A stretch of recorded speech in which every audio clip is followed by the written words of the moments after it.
بسم اللہ الرحمن الرحیم۔ السلام علیکم۔ آج پھر وہی شور، وہی چیخیں، وہی آوازیں جو دیواروں سے ٹکرا کر میری ہڈیوں میں اتر جاتی تھیں۔ میں کونے میں بیٹھی اپنی چھوٹی بہن کا سر گود میں رکھے آنکھیں بند کیے بیٹھی رہی۔ ابا کی آواز نشے میں ڈوبی ہوئی تھی۔ اماں کا رونا، کبھی سسکی کبھی چیخ، سب معمول کا حصہ بن چکا تھا۔ میرے لیے یہ کوئی نئی بات نہیں تھی، لیکن ہر دن ایک نیا زخم دے جاتا تھا۔ بس کر دے رب دا واسطہ، بچوں کا خیال کر۔ اماں رو رو کر التجا کر رہی تھیں۔ چپ کر، تیرا منہ ہی منحوس ہے، تیری ہی وجہ سے آج میری یہ حالت ہے۔ ابا کی آواز گونجی اور پھر ایک زوردار تھپڑ کی آواز آئی۔ میری بہن سہم کر مجھ سے لپٹ گئی۔ میں نے اس کے بالوں میں انگلیاں پھیر کر اسے تسلی دی۔ چپ کر، کچھ نہیں ہوتا، سو جا۔ لیکن میری اپنی آنکھوں سے نیند کوسوں دور تھی۔ 5 بہنیں تھیں ہم، اور میں سب سے بڑی۔ بھائی کوئی نہیں۔ ابا شروع سے ایسا نہ تھا۔ پہلے محنت کرتا تھا، تنور چلاتا، سب ٹھیک تھا، مگر پھر نشہ شروع کیا اور کاروبار چھوڑ دیا۔ اماں کے ہر سوال پر وہ غصہ کر کے مارنے پر اترا تھا۔ تندور اب میرا تھا۔ 2 سال ہو گئے تھے روٹیاں لگاتے ہوئے۔ صبح سورج سے پہلے جاگتی اور رات دیر تک جلتی آگ کے ساتھ لڑتی رہتی۔ ہاتھ جھلس گئے تھے، پیروں میں چھالے پڑ گئے تھے، مگر پیسے تھے کہ کبھی ہوتے ہی نہیں تھے۔ گاؤں والے بس اپنی ضرورت کی روٹیاں لے جاتے، اکثر بغیر کچھ دیے۔ اوئے لڑکی، 3 روٹیاں لگا دے، ایک عورت نے تندور کے پاس آ کر کہا۔ پیسے؟ میں نے ہچکچاتے ہوئے پوچھا۔ کل دے دوں گی، تجھے کون سا بھاگ جانا ہے؟ میں خاموشی سے آٹا گوندنے لگی، جانتی تھی کل بھی کچھ نہیں ملے گا۔ مجھے اکثر اپنی زندگی نوکرانی جیسی لگتی تھی۔ گاؤں والے مجھے اپنا غلام سمجھتے تھے۔ اکثر سوچتی تھی اگر میں نہ ہوتی تو شاید یہ گھر کب کا بکھر چکا ہوتا۔ اماں بیمار سے رہتی تھیں، بہنیں کمزور اور سہمی ہوئی، اور ابا، وہ تو ابا نہیں رہا تھا۔ اسی رات جب سب سو چکے تھے، میں صحن میں بچھی چرپائی پر لیٹی تھی۔ آنکھوں میں نیند کہاں تھی، دل میں درد اور جسم میں تھکن کا طوفان تھا۔ آسمان پر چاند بھی جیسے اداس تھا۔ پھر اچانک مجھے محسوس ہوا جیسے کسی نے میرے سر پر ہاتھ رکھا ہو۔ میں چونک گئی۔ لمس نرم تھا، مانوس نہیں، مگر عجیب سا سکون دے، جیسے کسی نے میرے دکھوں کو سمجھ لیا ہو۔ دل بے چین ہوا۔ آنکھیں کھولنے لگی تھی کہ ایک آواز آئی، بہت دھیمی، جیسے کانوں میں سرگوشی کی گئی ہو۔ افسردہ کیوں ہوتی ہو؟ تم تو میری شہزادی ہو، میری پہلی محبت ہو۔ دل کی دھڑکن جیسے رک گئی ہو۔ میں جھٹ سے اٹھ بیٹھی، ادھر ادھر دیکھا مگر کوئی نہ تھا، صرف ایک خوشبو تھی، عجیب سی مگر دل کو چھونے والی۔ میں خاموش بیٹھی رہی، میرے ہاتھ کانپ رہے تھے، دل الجھا ہوا تھا۔ کیا واقعی کچھ تھا، یا میری تھکن نے مجھے وہم میں ڈال دیا تھا؟ اگلی صبح جب تندور پر پہنچی تو وہی چہرے تھے، وہی آوازیں، مگر آج کچھ مختلف تھا۔ 1-2 لوگوں نے آٹا دیا اور ساتھ پیسے بھی رکھ دیے۔ حیرانی ہوئی، دل خوش ہوا، لگتا تھا جیسے کائنات نے آج رحم کھا لیا ہو۔ آج تو قسمت مہربان ہے، میں نے خود سے کہا۔ شام کو جب گھر لوٹی، اماں دروازے پر کھڑی تھی۔ میری نظریں نیچی تھیں، کیونکہ کل کی کمائی بھی 0 تھی۔ آج کچھ پیسے ہاتھ آئے تھے، مگر ابھی بھی بہت کم تھے۔ کچھ لائی ہو؟ اماں نے ہلکی آواز میں پوچھا۔ میں نے ہاتھ کی مٹھی کھولی، کچھ سکے تھے۔ اماں نے ان پر ایسے نظریں جمائیں جیسے خزانہ ہو۔ اللہ خیر کرے، انہوں نے بس اتنا کہا اور اندر چلی گئیں۔ بہنیں رو دھو کر سو چکی تھیں، صحن میں خاموشی تھی۔ اماں کی سسکیاں دروازے کے پیچھے دب گئی تھیں۔ ابا کہیں نظر نہیں آ رہا تھا، شاید کسی گلی میں نشے میں دھت پڑا ہوگا۔ میں پھر سے اسی چرپائی پر آ بیٹھی، آسمان کو دیکھتے ہوئے سوچنے لگی، آخر کب تک؟ کیا یہ سب کبھی ختم ہوگا؟ کیا میری زندگی صرف روٹیاں لگانے، مار کھانے اور دوسروں کی خدمت کرتے گزریں گی؟ تبھی پھر سے وہی احساس ہوا، جیسے کوئی ہے بہت قریب۔ میں فوراً اٹھی، دل دھڑکنے لگا، لیکن صحن خالی تھا۔ میں نے دروازے کی طرف دیکھا، مجھے لگا جیسے ایک سایہ سا گزرا ہو، بہت تیز، لمبا، اور پھر غائب ہو گیا۔ میں بے چین ہو گئی تھی۔ یہ سب کیا تھا؟ کوئی جنون، کوئی وہم، یا کچھ اور، کچھ جو میری زندگی بدلنے آ رہا تھا۔ رات کا وقت تھا، تندور کی آگ بجھ چکی تھی مگر راکھ میں ابھی بھی گرمی باقی تھی۔ میں نے آٹے کی ٹوکری ڈھانپی، کوئلوں کو پاؤں سے ایک طرف کیا اور ٹوٹی چارپائی پر بیٹھ گئی۔ میرے ہاتھ سوجے ہوئے تھے، انگلیوں پر چھالے تھے جنہیں اب گننا چھوڑ دیا تھا۔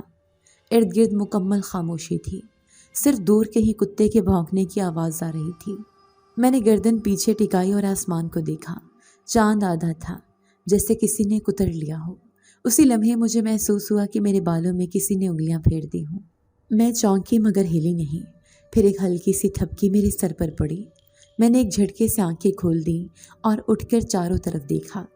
سامنے تندور، ایک طرف ٹوکرے، دائیں جانب خالی صحن اور پیچھے جھاڑیاں۔ کوئی بھی نہیں تھا۔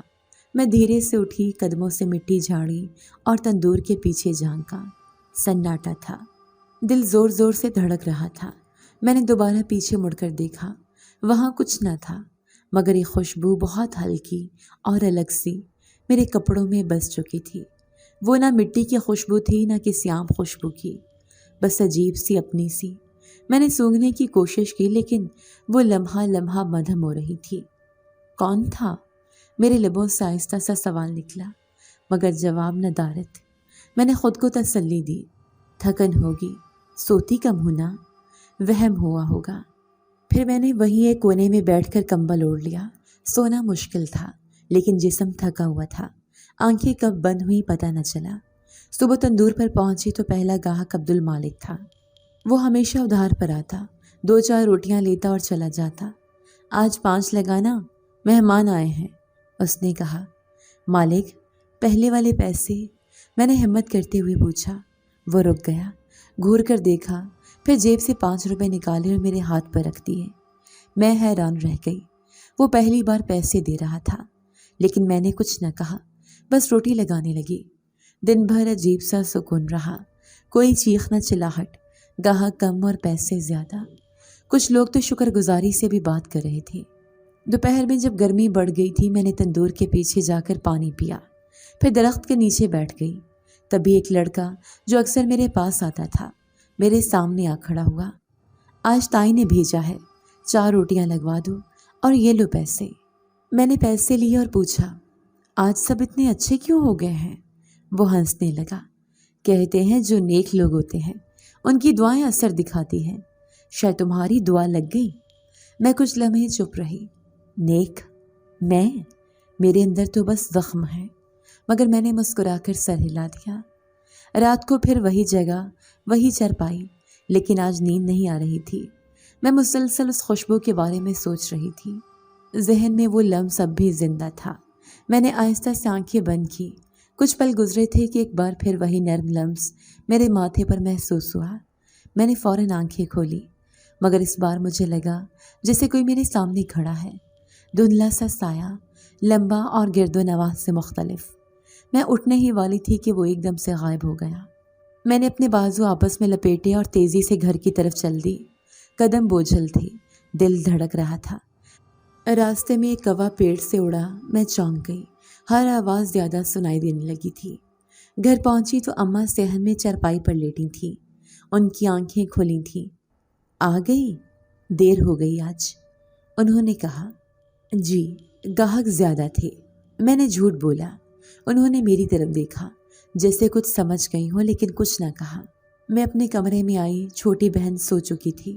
میں اس کے پاس بیٹھ گئی مگر دل اب بھی اسی خوشبو، اسی سائے میں الجھا ہوا تھا۔ اگلے دن ایک نیا واقعہ ہوا۔ میں تندور پر کام کر رہی تھی جب ایک عورت آئی جسے میں پہلے نہیں جانتی تھی۔ سفید کپڑے، چہرے پر پردہ۔ اس نے 4 روٹیاں لی اور میرے ہاتھ پر کچھ سکے رکھے۔ تم اکیلی ہو مگر کمزور نہیں، اس نے کہا۔ آپ؟ میں کچھ پوچھنا چاہتی تھی مگر وہ پلٹی اور چل دی۔ میں نے آگے بڑھ کر دیکھا مگر وہ عورت گلی میں مڑتے ہی غائب ہو گئی۔ رات تیزی سے گزر رہی تھی، سردی میں ہوا اور زیادہ بے رحم لگنے لگی تھی۔ میں تندور کے پاس بیٹھی راکھ کو ادھیڑ رہی تھی۔ آگ کافی دیر پہلے بجھ چکی تھی لیکن دل میں جو سوال سلگ رہے تھے وہ راکھ میں بھی موجود تھے۔ دن بھر کے کام سے جسم تھک چکا تھا مگر دماغ جاگتا رہا۔ پچھلی رات کی خوشبو اب بھی دماغ میں بسی ہوئی تھی۔ وہ لمس، وہ دھندلا سا احساس، سب کچھ جیسے میرے ساتھ لپٹ کر بیٹھ گیا ہو۔ میں نے خود کو تسلی دی، شاید یہ سب میرے ذہن کا کھیل ہے، بس ایک تھکن زدہ جسم کی فریب کاریاں، مگر دل ماننے کو تیار نہیں تھا۔ رات کے 11:30 بجے ہوں گے جب میں نے کمبل اچھی طرح لپیٹا اور چارپائی پر لیٹ گئی۔ نیند آنکھوں سے دور تھی مگر جسم کو سکون کی طلب تھی۔ تھوڑی دیر گزری تھی کہ دروازے کی طرف سے ہلکی سی آہٹ سنائی دی۔ میں نے سر اٹھا کر جھانکا، کچھ دکھائی نہیں دیا۔ کچھ لمحے گزرے تو میری نظر صحن کی دیوار پر پڑی، جہاں روشنی کی ہلکی سی جھلک تندور کے باقی کوئلوں سے آ رہی تھی۔ اور پھر وہ لمحہ آیا، دیوار پر ایک سایہ نمودار ہوا، لمبا، بے حد واضح، جیسے کوئی شخص کھڑا ہو۔ میں اٹھ بیٹھی، آنکھوں کو زور دے کر دیکھنے کی کوشش کی۔ سایہ بالکل سیدھا کھڑا تھا، اس کی حرکت نہیں ہو رہی تھی مگر وجود محسوس ہو رہا تھا۔ میری سانس رک گئی۔ کون ہے؟ میرے لب ہلے مگر آواز حلق سے باہر نہ نکلی۔ سایہ یکدم دروازے کی طرف مڑا اور جیسے ہوا میں تحلیل ہو گیا۔ میں بھاگ کر دروازے کی طرف گئی، باہر جھانکا مگر گلی سنسان تھی۔ میں نے خود کو روکا، سوچا کہیں پاگل تو نہیں ہو رہی، یا واقعی کچھ ہے جو مجھے نظر آ رہا ہے۔ کیا میں یہاں ہی رکوں یا واپس گھر چلی جاؤں؟ میں نے خود سے سوال کیا اور پہلی بار فیصلہ کیا کہ کچھ بھی ہو، آج رات میں یہاں نہیں رکوں گی۔ میں نے جلدی جلدی اپنے برتن سمیٹے، کپڑا تندور پر ڈال کر ڈھانپا اور اپنے دوپٹے کو اچھی طرح لپیٹ کر نکل پڑی۔ گلیاں سنسان تھیں، ہر قدم پر لگ رہا تھا کہ کوئی میرے پیچھے آ رہا ہے۔ میں رکتی، مڑ کر دیکھتی مگر کچھ نہ دکھائی دیتا۔ سردی سے بدن کانپ رہا تھا، لیکن اس سے زیادہ وہ سنسناہٹ جو میری گردن پر رینگتی محسوس ہو رہی تھی، اس نے بے چینی بڑھا دی تھی۔ ایک موڑ پر مجھے لگا کہ سایہ دوبارہ پیچھے سے نکلا ہے۔ میں نے آنکھیں زور سے میچی، دل کو سخت کیا اور قدم تیز کر دیے۔ آخرکار گھر آ گیا۔ صحن میں خاموشی تھی، اماں اندر بیٹھی تھیں، شاید میری راہ دیکھ رہی تھیں۔ کہاں رہ گئی تھیں؟ انہوں نے پوچھا۔ بس تھوڑا کام زیادہ تھا، میں نے مختصر جواب دیا اور اندر چلی گئی۔ بہنیں سو رہی تھیں، ابا کہیں دکھائی نہیں دے رہے تھے۔ میں نے خود کو کمبل میں لپیٹا مگر نیند آنکھوں سے کوسوں دور تھی۔ سایہ بار بار نظروں کے سامنے آ رہا تھا، جیسے دیواروں پر چپک گیا ہو۔ صبح جاگنے سے پہلے کئی بار آنکھ لگی اور کھلی۔ خواب اور حقیقت میں فرق کرنا مشکل ہو گیا تھا، لیکن ایک بات واضح تھی، کچھ تھا جو میرے آس پاس منڈلا رہا تھا۔ اگلی صبح میں معمول سے پہلے تندور پہنچی، راکھ ہٹائی، آگ دوبارہ جلائی، آٹا گوندا مگر ذہن بار بار پلٹ کر اسی سائے کی طرف جا رہا تھا۔ اچانک چاندی کی ایک چھوٹی سی انگوٹھی میرے آٹے کی ٹوکری سے نکل کر زمین پر گری۔ میں نے اسے اٹھایا، حیران ہو گئی۔ یہ انگوٹھی میری نہیں تھی اور نہ ہی میں نے کسی گاہک کو کبھی پہنے دیکھا تھا۔ اس کا ڈیزائن نایاب سا تھا، درمیان میں ایک نیلا پتھر، اطراف میں پرانی طرز کا نقش۔ میں نے اسے کپڑے میں لپیٹ کر بکسے میں رکھ دیا، لیکن دل میں سوال ابھرنے لگا، یہ کس کی ہے اور میرے سامان میں کیسے آئی؟ شام تک گاہک آتے رہے، لیکن آج کسی کی نظر سے نظر ملانے کا دل نہیں تھا۔ ایک نوجوان آیا جسے میں نے پہلے کبھی نہیں دیکھا تھا۔ 4 روٹیاں لگاؤ، اس نے نرمی سے کہا۔ جی، ابھی لگاتی ہوں۔ میں نے آٹا اٹھایا مگر جب واپس مڑی وہ شخص غائب تھا۔ میں نے ادھر ادھر دیکھا، کوئی نشان نہیں، کوئی آواز نہیں۔ روٹیاں آدھی رہ گئی تھیں۔ میں نے تندور کی آگ کو گھورا، آج وہ بھی جیسے کچھ کہنا چاہ رہی تھی۔ گھر واپس جاتے ہوئے راستے میں بار بار مڑ کر دیکھتی رہی۔ ہر موڑ، ہر درخت، ہر سایہ، سب مشکوک لگنے لگے تھے۔ صبح کی ہوا میں کچھ آج بدلا ہوا سا تھا۔ تندور پر پہنچتے ہی میں نے آگ سلگائی اور آٹا گوندنے لگی۔ آنکھوں میں نیند باقی تھی مگر ذہن چوکنا۔ کل رات کی انگوٹھی اب بھی میرے بکسے میں رکھی تھی۔ میں نے دوبارہ اسے نہیں دیکھا، بس ایک بار دل چاہا کہ باندھ لوں، پر فوراً رک گئی۔ کچھ چیزیں خاموش رہیں تو بہتر ہوتا ہے۔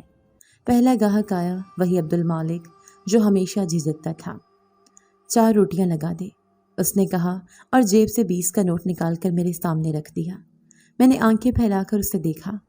آج پیسے دے دوں گا تجھے تیری مزدوری، وہ مسکرا کر بولا اور بیٹھ گیا۔ میں نے سر ہلایا اور خاموشی سے کام میں لگ گئی۔ اگلا گاہک بھی پیسے دے گیا، پھر ایک اور۔ پورا دن گزرنے سے پہلے میری جیب میں اتنے پیسے جمع ہو گئے تھے جتنے شاید ایک ہفتے میں بھی نہ ہوتے۔ میں نے ایک لمحے کو آسمان کی طرف دیکھا۔ دھوپ تیز تھی لیکن تندور کے سائے میں کچھ خنکی سی تھی۔ دل ہی دل میں سوچا